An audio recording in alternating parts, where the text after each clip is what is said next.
Hello guys and welcome back to the CA Bit. This video is just a continuation of the earlier video जिसमें मैं law के certified papers को analyse कर रहा हूँ ICAI के सजेस्टेड आंसर्स के साथ कंपेयर करके. So let's get ahead. Question 5 पे आ जाते हैं. तो क्वेश्चन 5 किस चीज़ पे है? क्वेश्चन 5 में दो क्वेश्चन है. प्रोस्पेक्टस का ये 5 मार्क्स का क्वेश्चन है. बता रहा है कि एक प्रोस्पेक्टस रॉन्ग इशू करते हैं तो कौन कौन लायबल होगा और लॉसेस कौन बेयर करेगा, कौन बेयर नहीं करेगा, बेसिकली क्या रेमेडी होगा जो पार्टी लॉस सफ़र करता है.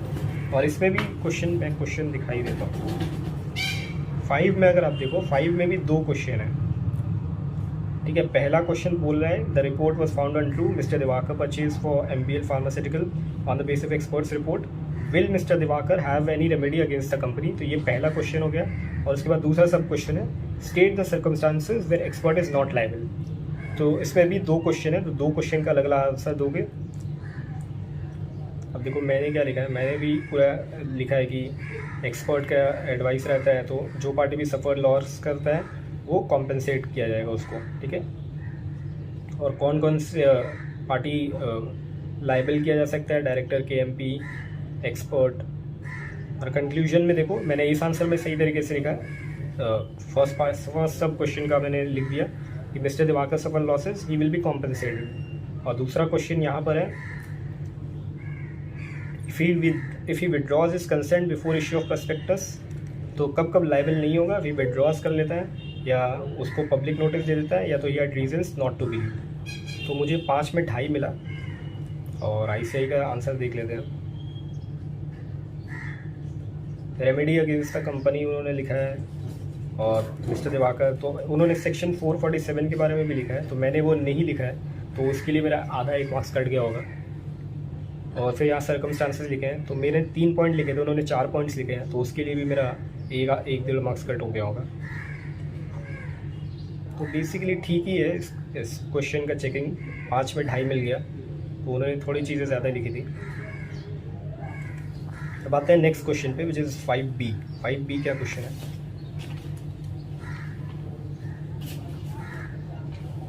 5B इज़ बेसिकली 5B का भी मैं क्वेश्चन दिखाता हूँ आपको. 5B में भी दो कुछ सब क्वेश्चन है. तो पहला तो क्वेश्चन देखो अगर आप 5B में कि will such registration of charge be deemed to as a notice. ठीक है, और दूसरा सब क्वेश्चन है also explain the extension of time limit. अब देखो इसका क्या था ना, एग्जाम्स में मुझे इसके आंसर्स याद नहीं आ रहे थे. मतलब आंसर्स याद थे मुझे बट लैंग्वेज कैसे लिखूँ वो याद नहीं आ रहा था. तो अगर आप ये चैप्टर 5 या 6 का है मेरे ख्याल से, रजिस्ट्रेशन ऑफ चार्जेस का है, तो इसका बुक में जाके आंसर देखोगे ना तो इसमें ऐसे लंबा चौड़ा वर्ड्स में जो लिखा है लंबा चौड़ा लिखा है. तो मुझे वो याद नहीं आ रहा था, मुझे वो चार्ट याद था, बुक में एक चार्ट भी था. तो मैंने क्या किया, मैंने अपने आंसर्स में चार्ट ही बना दिया और वो दिखाता हूँ मैं. तो देखो पहले तो मैंने वो उसके बारे में लिखा कि कोई भी आप रजिस्टर करते हैं तो वो कंस्ट्रक्टिव नोटिस करता है and it will serve as a notice. तो वो तो राइट हो गया, इस पर 1 मार्क्स मिल गया. एक्सटेंशन ऑफ टाइम लिमिट का एग्जाम बुक में एक चार्ट बना हुआ था तो मैंने वही चार्ट को यहाँ पर उतार दिया. थोड़ा बहुत चेंजेस किए थे मैंने. ये देखो register with in 30 days fails 300 days और पे एडिशनल फीस.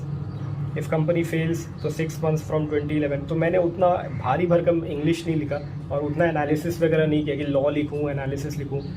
मैंने सिर्फ चार्ट बना दिया. क्रक्स जो होता है, मेन प्रोविजन होता है, उसको थोड़ा सा रिलेट करके मैंने एग्जाम में लिख दिया. देखो इसमें भी वही किया, रजिस्टर 30 days फेल्स 60 days पे एड वैलेरम फीस. अब देखो इसमें मिला कितना मुझे, ये था 5 मार्क्स का क्वेश्चन, 3.5 मार्क्स मिला.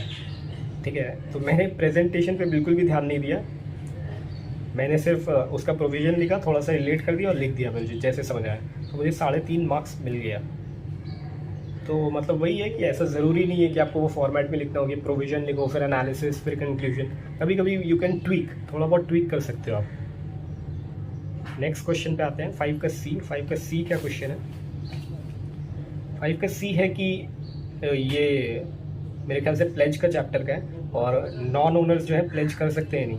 तो इसमें भी दो क्वेश्चन है, दो सब क्वेश्चन. तो मैंने दोनों सब क्वेश्चन का अलग अलग आंसर लिखा. पहले तो लिखा कि हाँ नॉन ओनर्स प्लेज कर सकते हैं. ये देखो to facilitate mercantile transactions the company has recognise certain exceptions and yes pledge can be made by non owners. तो यहाँ पर मैंने एक्सेप्शंस लिखे, मर्चेंटाइल एजेंट, को ओनर और pledge by seller, position before purchase और person in position under avoidable contract. मुझे marks दिखा दो मैं। 5C में 2.5 मिला, ठीक है। अब उनके आंसर देखते हैं, उन्होंने भी वही सेम ही चीज़ लिखा है, बट पता नहीं क्यों मार्क्स काट लेते हैं। 4 मार्क्स का क्वेश्चन थे ये। हाँ, ये मैंने आंसर तो दिखाया नहीं आपको। ये चार्ज वाला का मैं आंसर दिखाता हूँ। ये देखो ICAI ने कितना बड़ा आंसर लिखा था, इतना लंबा चौड़ा उन्होंने आंसर लिखा था, पूरा 1-1.5 पेज का आंसर। तो मैंने वो ना लिख के सिर्फ चार्ट को ही बना दिया और एकदम शॉर्ट में लिख दिया, लेकिन मुझे 3.5 मार्क्स मिल गए। अब देखो प्लेज बाय नॉन ओनर्स, तो उन्होंने भी वही चीज़ लिखी है कि facilitate mercantile transaction, certain exceptions है। Mercantile agent, person is position avoidable contract और कोनर इन पोजीशन, तो वही सब उन्होंने भी लिखा है 4 मार्क्स में, पर मुझे 2.5 दिया, 1.5 मार्क्स काट लिया, क्योंकि उन्होंने देखो सब सेक्शन वैक्शन के साथ लिखा होगा। फिर भी 1.5 मार्क्स थोड़ा ज़्यादा ही काट लिया उन्होंने, बट क्या कर सकते हैं। डी पे आ जाते हैं हम, सॉरी हाँ ये 5 का डी पे आते हैं। 5 का डी क्या क्वेश्चन है कि no person shall be prosecuted and punish for the same offence more than once, और इसको एक्सप्लेन करूँ। तो मैंने लिखा it is a valid statement and he may be punished under either or any of those provisions. Same mistake twice, he should not be punished for the same mistake twice. Thus crux, a person shall not be prosecuted or punished for the same offense twice. तो meaning पता था मुझे, but exam में उतना language याद नहीं था, तो वही सेम चीज़ को मैं बार बार रिपीट कर रहा था।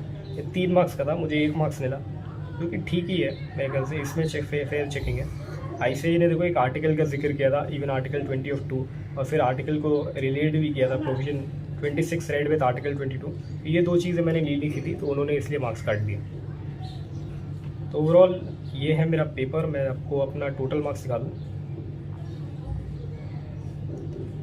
ये देखो फर्स्ट जो क्वेश्चन नेसेसरी होता है 19 में 6.5 मिला, सेकेंड अटेम्प्ट नहीं किया था मैंने। तो दूसरे में 17 में 9 मिला, 17 में 5.5, 17 में 9.5, किसी में भी 10 नहीं मिला, ऐसा चेकिंग होता है इनका। और टोटल मुझे 70 में out of 70 the theory part, जो लिखने वाला पार्ट होता है, उसमें 30.5 मिला, which is basically 31। So that's it guys. ये था मेरा लॉ का सर्टिफाइड पेपर्स का एनालिसिस। तो मुझे टोटल 57 मार्क्स मिले, और MCQ में तो काफ़ी ज़्यादा मिला, आउट ऑफ 30 मुझे 26 मिल गया। तो अगर मैं इसको थोड़ा सा समराइज़ करूँ की पॉइंट्स को, तो जहाँ जहाँ क्वेश्चंस में सब क्वेश्चंस दिए हुए उनका आंसर अलग अलग करो। सेक्शंस लिख सकते हो तो लिख दो सेक्शंस।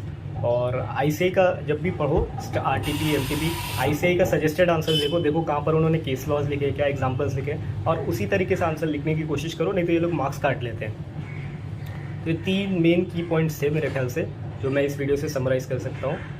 और मेरे पास और भी पेपर्स हैं इसी तरह सर्टिफाइड पेपर्स, तो अगर आप चाहते हैं कि मैं उस पर भी वीडियो बनाऊँ एनालिसिस का, तो let me know, I will be happy to make it. और इस वीडियो के लिए इतना ही, मिलते हैं नेक्स्ट वीडियो में।